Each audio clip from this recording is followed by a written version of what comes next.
In 1925, a man sold the Eiffel Tower, the whole thing, for scrap metal. And the strangest part isn't that he pulled it off. It's that he got away with it because the man he robbed was too embarrassed to tell anyone. His name this week anyway was Victor Lustig. He had around 45 different aliases, spoke 5 languages, and could charm the watch off your wrist while shaking your hand. He'd spent years fleecing the rich aboard ocean liners. But in 1925, he was about to attempt the most audacious con in history. To understand it, you need to know a secret about the Eiffel Tower. It was never meant to last. It was built for the 1889 World's Fair as a temporary attraction. By 1925 it was rusting, and the bill to repaint and maintain it was enormous.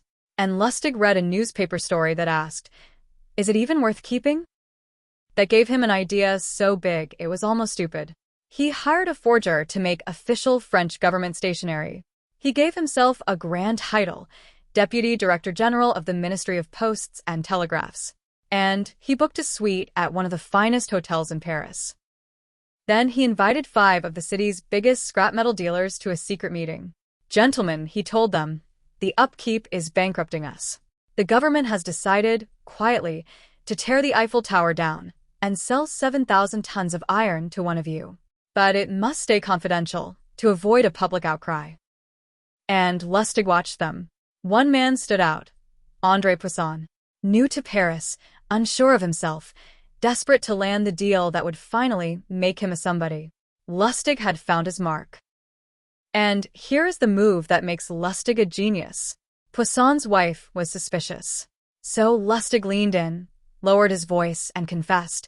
He was just a poorly paid official, and for the right, discreet gift, he could make sure Poisson won. He asked for a bribe. And that changed everything. Because a corrupt bureaucrat asking for a kickback wasn't suspicious. It was exactly what a real official would do. The bribe made the whole life feel true. Poisson handed over the money for the tower, plus the bribe on top. Reportedly around 70,000 francs. And Victor Lustig walked out, stepped onto a train to Vienna, and vanished, the proud new owner of nothing at all. Lustig waited for the storm. He read the Paris papers every day, certain the scandal would break. But it never did, because André Poisson, ruined and humiliated, could not bear to admit that he had bought the Eiffel Tower. So he simply said nothing. And that gave Lustig an idea so brazen it's almost beautiful. If no one knew, why not sell the Eiffel Tower again?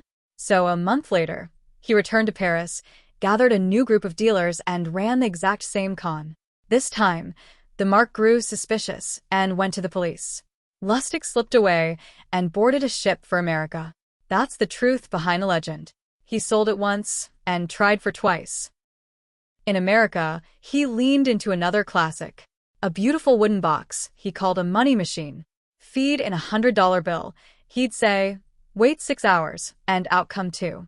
He'd demonstrate it with real bills he had hidden inside, then sell the box for $10,000 or more, and be 3 states away by the time the buyer realized it was just a box. He was so bold, he conned Al Capone himself. The story goes he took $50,000 to invest, sat on it for 2 months, then handed every dollar back, claiming the deal had failed. Capone was so stunned by his honesty that he gave Lustig $5,000 as a reward, which, of course, was the con all along. But Lustig got greedy. He started printing his own money, real counterfeit, flooding the country with fake $100 bills. By the time the Secret Service caught up, they reckoned he and his men had passed around $2.33 million in fakes. And that finally put him on America's most wanted list. They arrested him in New York in 1935. But the night before his trial, Lustig knotted his bedsheets into a rope, climbed out of a 3rd-floor window, and as he dangled over a busy street, he calmly pretended to be a window washer, wiping the glass so the crowd below wouldn't look twice. He just walked away. This time, though, his luck was gone. They recaptured him 27 days later in Pittsburgh. He was sentenced to 20 years and shipped to the one place no charm could talk its way out of, Alcatraz.